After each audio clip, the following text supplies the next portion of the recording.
Hello and welcome to the Michigan and Trumbull podcast. I'm Alex Freeman, joined as always by my co-host, the one and only big Broadway guy, Luke Jaconis. Luke, how are you? Me? I am good. I am the big Broadway guy of the podcast.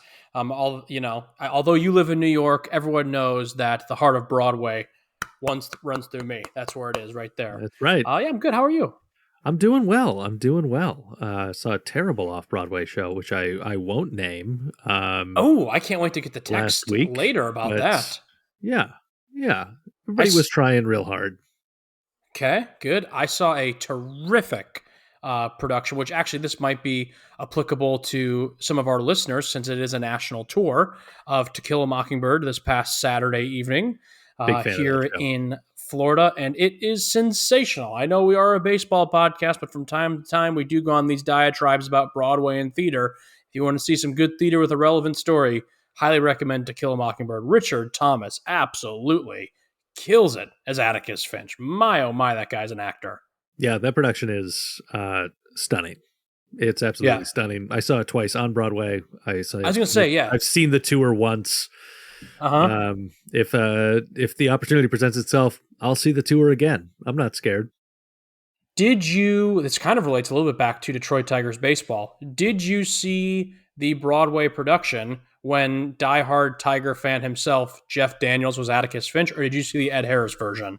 I saw Jeff Daniels as Atticus Finch, and then I saw Greg Kinnear as the other Atticus Finch. Wow. So did it go, wow, we're just really, if you were looking for a baseball conversation, sorry folks, we're geeking out here right now about theater. It's not musical theater, anyways, let's keep moving. So it went Ed Harris, Jeff Daniels, Greg Kinnear, and now the touring production with Richard Thomas. It went Jeff Daniels, Ed Harris, The Pandemic, Jeff Daniels, Greg Kinnear, now touring with Richard Thomas. I did not know Greg Kinnear played the part. Wow, you are blowing. About 4 days before it announced it was closing on Broadway. Gotcha. That would have been also, I mean, four top-notch actors. But yeah, really good show. So I know we're not a Broadway podcast or a To Kill a Mockingbird. That story is still so relevant. I'm sorry. It is so relevant and heartbreaking and important, and it is just so flippin' fantastic. Just a phenomenal show. Highly recommend if it's in a city near you. Some of Aaron Sorkin's best writing of his career. That adaptation. For 3 hours, that thing just zooms by. Literally, it is almost a 3 hour straight play with no music, no dancing, and it just from the jump, just you're going. So let's transition into Tigers baseball. Speaking of from the jump, you're going. We're going. That's a professional transition right there. The amount of people we just lost with that conversation. 3 games into spring training, and I'm going to caveat this short conversation here with I think we both really believe that spring training does not matter. It doesn't. On the whole, in terms of win-loss. There are certainly things that you can look at as they're occurring in spring training that you can go, that's maybe a red flag for the season. But in general, who gives a crap? And especially who gives a crap of the first 3 games of spring training? I'm looking through these box scores and I'm going, wait, who? With some of these guys? For all the teams involved in spring training, not just the Detroit Tigers. So, Luke, I guess on 3 games of spring training, the Tigers are 1-1-1. And what's your biggest takeaway so far of what you're seeing this spring? I'm going to need you to cue up the music for a Luke rant because I've got a lot of opinions about these first 3 games. No, you shouldn't have an opinion. End the episode right now if you go into a rant. No, you should not have a legitimate, negative, angry reaction to not only the first 3 spring training games, literally any spring training game. Now, if the Tigers didn't win a single game throughout the entirety of spring training, then I'd maybe give you a little grace to be like, all right, we have maybe some things to be worried about heading into the season. But the reason I'm making fun almost is because I was on Tigers Twitter this past weekend, and I don't know if it was sarcasm, hyperbole, who knows, but there did seem to be some people legitimately worried that the season was in jeopardy because of the first three spring training games of the season. Now, I will admit, I believe it was during that atrocious first series of the season last year against Tampa Bay. I was on Twitter smashing the panic button, and for rightfully so. They once again had a pretty shitty month of April. But even myself, someone who can admit from time to time may overreact about how the Detroit Tigers are playing, even I can admit, if you're worrying legitimately about wins and losses in spring training, you're not understanding the bigger picture. It's not about wins. It's not about losses. It's not even in this case about ties if you're looking at that second game of the season. It's about trying to get your team to gel as a cohesive unit, getting the rust, kind of shaken off following a 4-month kind of summer vacation that these guys are on. And then most importantly, for those who are on the bubble, competing and fighting for a job to make the trip up to Michigan for the end of March, early April opening. So yeah, I don't care. Do I love watching spring training games? Absolutely. It is so awesome to once again be able to watch some baseball. I was at my gym the other day on a very nice, brisk 70-degree day here in Naples, had the garage door open, doing some running and walking on the treadmill, doing some jump ropes, and was watching the Cubs-Giants spring training game on my phone, and it was lovely. Truly, truly lovely. Yesterday, I spent maybe a good hour and a half watching that Tigers game against Tampa. Had a wonderful time. Thought a little bit on my phone today. Wonderful time for the third game of the season against the Astros. But overall, I'm not losing sleep over any of these games. I'm solely watching for guys trying to make the cut. And that's pretty much it. I want to know. The only things I'm really following pretty closely are those positional battles and those guys who are on the bubble. So yes, I am monitoring a lot of Justin Henry Malloy's at bats. Now he's been performing thus far. Same thing for the Akil Badus, the Andre Lipsius. All those guys are kind of those fringe to be that last spot or two. Those are the guys I am kind of monitoring more closely. I know Spencer Torkelson's making the team. We know Mark Canha's making the team. So we know Casey Mize and Tarek Skubal. We know all those guys. There's no one fighting for their lives there. Couple positional battles here and there, couple pitchers who are on the bubble, and those guys you should monitor. But if you're actually losing sleep or getting actively frustrated about the results of spring training, I'm just going to say it. You got to get a life. Yep. Go get one. Go get one. It'll do you some good. Yeah, just like looking through the box scores, it is like so clear that these are such fake baseball games. And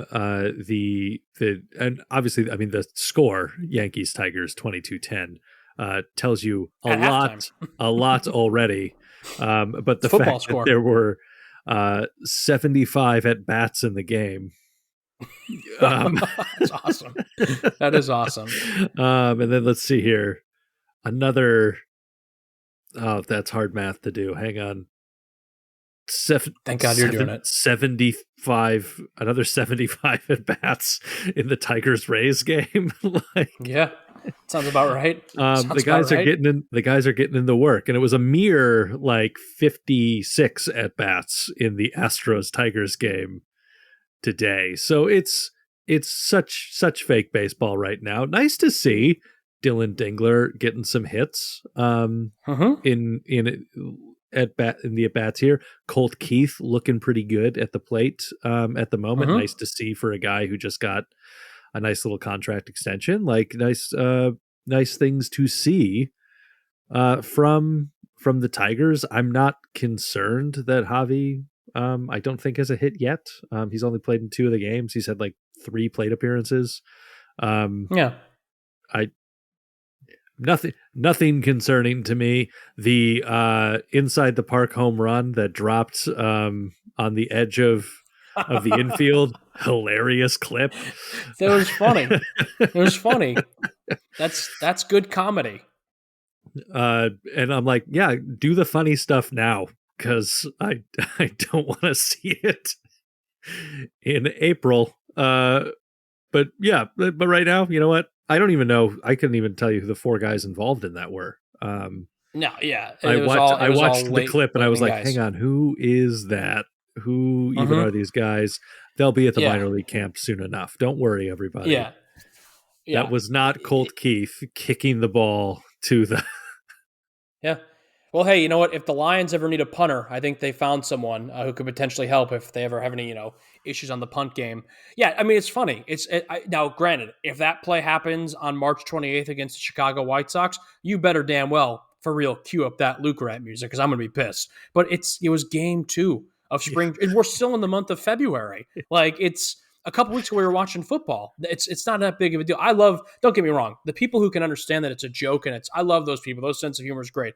The people on Twitter who are actually nervous and freaking out and smashing the panic button, you got to reevaluate your priorities a little bit because it's really not that serious. But yeah, I mean it's funny. Yeah, they lose the first game 22-10.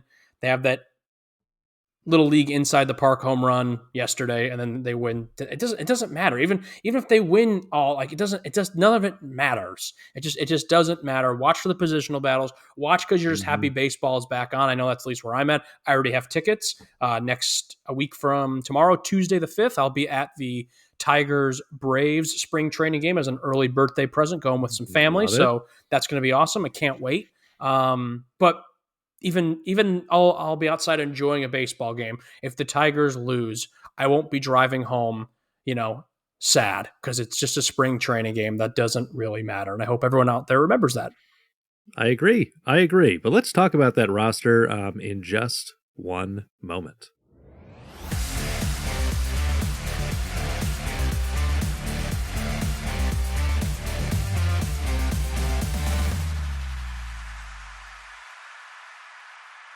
We're back on the Michigan and Trumbull podcast, and obviously the biggest news since we last dropped an episode is that the Tigers have signed Gio Urshela to a 1-year, $1.5 million contract. Um, is Gio the everyday third baseman? Welcome to the Probably, carousel. Yeah, probably, probably. probably most of the time. Certainly, every time there's a lefty in the lineup. Mm-hmm. Um, but I would be pretty surprised if we didn't see him more often than not at third base. We know AJ loves to play matchups for better Yep. or worse. So yeah, I mean, I think that I love it. I loved the signing. Your thoughts? I loved the signing too. Real quick, I was listening to last week's episode, and I'm a moron. Go figure. I kept getting the number wrong. Colt Keith signed a 6-year, $28.5 million deal. So I just want to make sure that the listeners know that I truly, actually 28.6. See, I almost screwed up again. 28.6 because I kept watching it and I read it and I was like, anyways, that's just where my brain goes sometimes. If you want to I'm a yell at Luke, moron. you can email Michigan and Trumbull podcast at gmail.com, and Uh-huh. we'll pass along your rants The email. to him. Or just shoot me a nasty DM on Twitter. I'm the one who's pretty much running it these days, so I'd be happy to talk. As a Gio Urshela contract pertains, and to follow up on your question, I loved it. I think that this was a really solid move. Does this bump the Tigers from a potential 78 win team to a to an 88 win team? No, it does not. But I think overall, this is a very, very solid move. I think it does kind of solidify and help out with the third base equation. Yes, I would venture to guess, at least right now, I'm going to assume he'll be like the third baseman 70 to 75% of the time. And then you'll see some Matt Vierling action, some Andy Ibanez action, some Zach McKinstry action. He's a solid defender. I don't really care about his bat as long as he can play solid defense. I think there's other guys in the lineup who can pick his bat up. So he's probably going to bat 8th or 9th. And that's where I'm at. I know he's had a down year last year offensively, so there is the potential Mm-hmm. for the bat to be there. But realistically, even if he has a year similar to last year, I will take that as long as the defense is there.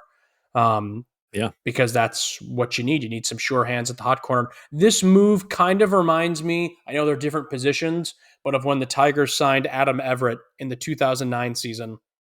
Everyone was like, You just need someone who's solid, and Gio Urshela is a solid defender. Again, Adam Everett was not a very good hitter. Gio Urshela has proven in the past he has the ability to be a decent hitter, not coming off such a great season last year, but them's the ropes. Again, I'm not worried about the bat. I want the glove to be good, Yeah. and if he can get a couple hits here and there, I'm stoked about it. And I like this too because it allows Matt Vierling to kind of still hover around and cover a lot of different ground positional wise. And we know AJ loves to change the lineup. So this is just another Yep. toy for him to kind of go out and play with and see how it works.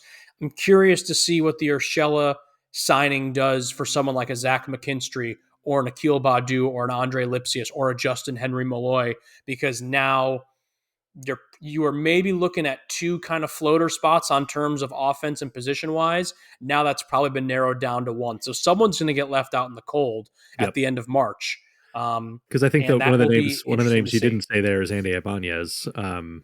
Yeah, In there, I think he's a lock. who also can play in that outfield spot, and I think that can play outfield and that third base spot. And Second, so I think that you start to see where does a guy like Akil Badu end up in that shuffle with less flexibility than some of those guys in positional availability. Yeah, Gio's Zips projection is a 280 batting average this year. 10 home runs is what they're projecting him at, and that's great. I'll take that. Gladly take that. I will gladly take what that. What a wonderful addition to the lineup. Yeah. Yeah. And honestly, what a good and again, I give Scott Harris his props this offseason. I loved what he did this season compared to last season. What a good deal. 1 year, $1.5 million. I mean, I know there's some more player incentives and things he can add on there, depending on his performance, but I mean, solid at the end. Again, it's not going to move the needle. This does not make them all of a sudden a 100-win baseball team going toe-to-toe with the Dodgers in the World Series, but it sure does kind of resolve some question marks at third base. And if he can play to the caliber of that, potential that you just said with that stat and his, projected numbers, hell yeah, I'm all for it. I am absolutely all for it. All right. So Luke, with post the Gio Urshela signing, Cody Stavenhagen of The Athletic put together the a reprojection of the lineup now with Gio in the mix. So here's where we stand. Most likely, according to Cody, and I trust his reporting. So at catcher, we have Jake Rogers. First base, Spencer Torkelson. Second base, Colt Keith. Shortstop, Javier Baez. Third base, Gio Urshela. Left field, Mark Canha. Center field, Parker Meadows. Right field, Riley Green. With Kerry Carpenter DHing. Your thoughts on that lineup? That would 100% be my roster of guys. If I had to do a quick blind ranking of the 1 to 9, I would probably go Parker Meadows, Mark Canha, Riley Green, Spencer Torkelson, Kerry Carpenter, Colt Keith, Javi Baez, Jake Rogers, Gio Urshela.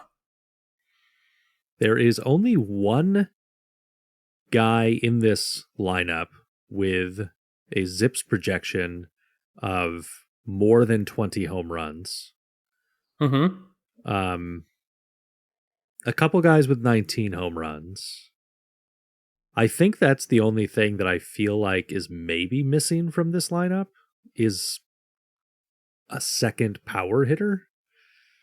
Jorge Soler. You might say Jorge Soler.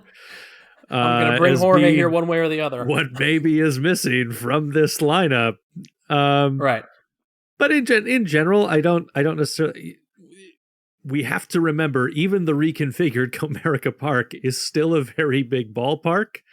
And so it does make sense for the Tigers to be more built with a doubles and triples lineup than it does with a home run hitting lineup.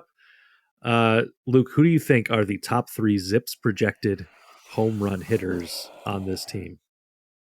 I am going to go Spencer Torkelson, Riley Green, Kerry Carpenter. You are very close. Riley is not in that top 3. Kerry is up there in the top 3. Obviously, Torque is number 1. He's got a Zips projection of 33 home runs this season. So would love to see that. Sure, that would be 1,000 home runs if he played his home games at Yankee Stadium, but that's a different That's a different different podcast. that's a different podcast for us to have. Yeah. Yeah, so there's one Let's other see. guy. So Is Kerry it Kerry is Colt projected at Keith? 19 home runs. Colt Keith is the other one projected at 19 home Yeah. runs. And obviously, I would love to see, like, Baez has been a 20 home run hitter in the past, Mm-hmm. and I think he can get back there. And I think if Javi's bat is improved, although kind of early reports out of spring training seem to be that, like, not a real noticeable difference in his swing, Yeah. which I guess is fine. The swing might be fine. Maybe I need him to see the ball better. See the ball, be the ball. Yeah. But yeah, like if he can get to that kind of 20 plus home run mark, then maybe we don't miss Jorge Soler so much on this roster.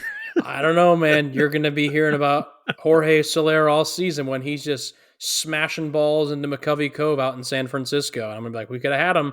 He could have been hitting moon shots to Ford Field. One thing I think that, and I'm not saying that, he's going to be the next Johnny Bench, but, and I've been an advocate of his for years, Jake Rogers is the man. I think what he does defensively is great. Yeah, average wise probably isn't the best, but I think people are forgetting he hit 20 home runs last year. Yeah. So he's got some pop in that bat as well. He's not the next Pudge or Sal Perez, but I mean, he can definitely hit the long ball. I like at least the makings right now of this Tigers lineup. So let me kind of give you the hypothetical. And again, we're not going to look too much into 3 games thus far of spring training action, but we just kind of went through that lineup. I think we're both kind of in agreement. That's how it'll probably shape up for opening day. So you take onto that Carson Kelly's your backup catcher.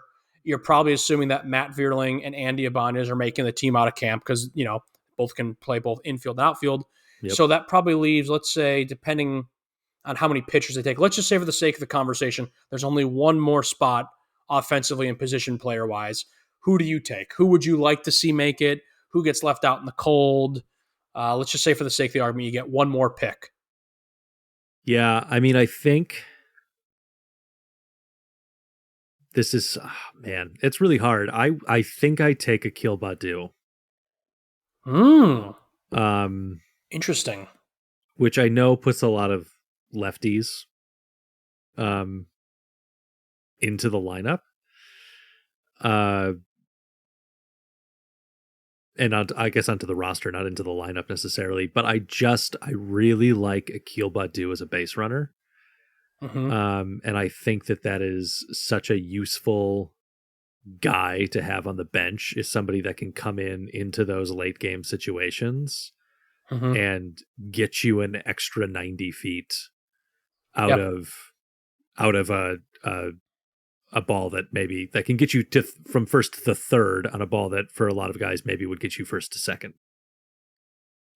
Yeah, I definitely speed kills, and Akil's got a ton of it. This is still a fairly slow Tigers team. I mean, especially in the lineup, mainly your 2 quickest guys are probably going to be Parker Meadows and Riley Green. Mm-hmm. So definitely having some speed off the bench and Akil Baddoo is great. I was torn. Akil Baddoo would not be my pick. I was torn between Zach McKinstry and Justin Henry Malloy, and I've been saying it since last season. I'm ready for the JHM show. I don't know what his ceiling is, but I am just ready to see this guy play Major League Baseball. He absolutely crushed it last season in the minors. I get it. Defensively, there are some concerns. You could throw him in the outfield. You could have him, kind of do something where you're putting Kerry Carpenter in the outfield and letting him DH one day or vice versa. That's the other thing, too. You got to remember, Kerry Carpenter can play the outfield. Is he a good outfielder? Maybe not the best defensively, more of a stick than a glove, but that's okay. He does have outfield experience. But I think right now, if I had to pick one other guy, I'd probably give the slight edge to Justin Henry Malloy over a Zach McKinstry. It's so sad to think about, but Akil Baddoo, I mean, it's pretty safe to say that it looks like the window and the ending of his book with Time with Tigers, that book is starting to kind of finally come to a close. Yes, I think and so. It feels like it was just yesterday. Yeah. I think that what I would like to see happen is assuming he makes the team out of camp, that he starts in Detroit, then I would like to see him have a decent enough uh, first half of the season that he becomes a piece that you can package into something at the deadline if as we hope the Tigers are buyers, and kind of thinking through like Justin Henry Malloy, like if he's not fully ready, him staying at AAA and having a good first start to AAA, and looking great at AAA, again becomes a piece that is movable at the deadline if we're buyers, without perhaps. We're starting to get into that position now where I feel like there are actually options for the Tigers that they could get something in return for without giving up something that is important to the success of the team. Not that I don't think these guys can and will contribute when they have the full-time Old English D on their chest. But I don't know that like Zach McKinstry versus JHM, like what's the real difference in the roster at that moment? And so if we can go get that relief pitcher or whatever we discover that we need at the deadline to actually go win the AL Central, we can go do it. We have a piece to move. And as it pertains to Justin Henry Malloy, I mean, like I said at the beginning of the show, while we're not watching the scores that closely, because who cares about wins or losses, production-wise, he's had a very good start to his spring training camp.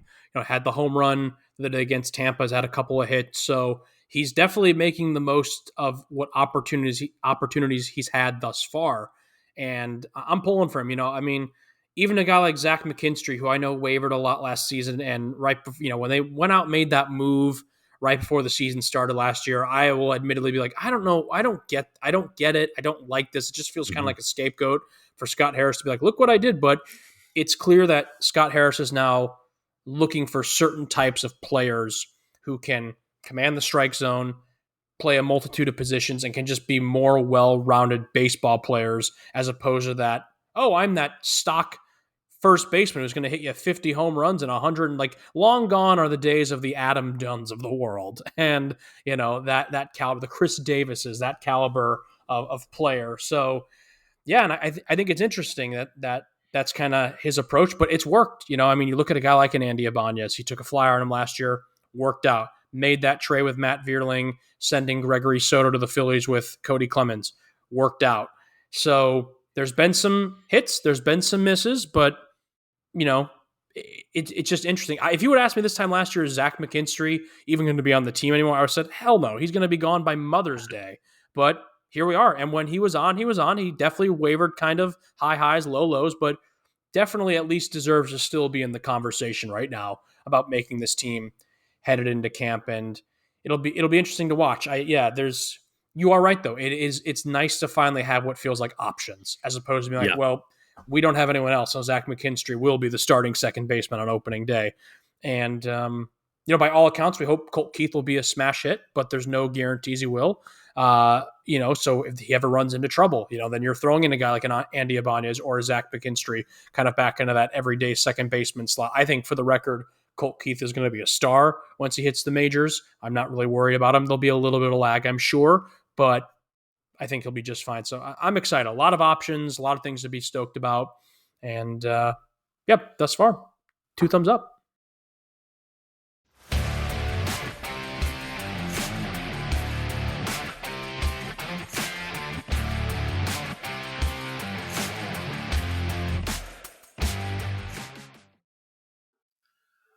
All right, Luke, in closing here, any thoughts on things like, I don't know, Cody Bellinger signing with the Cubs again?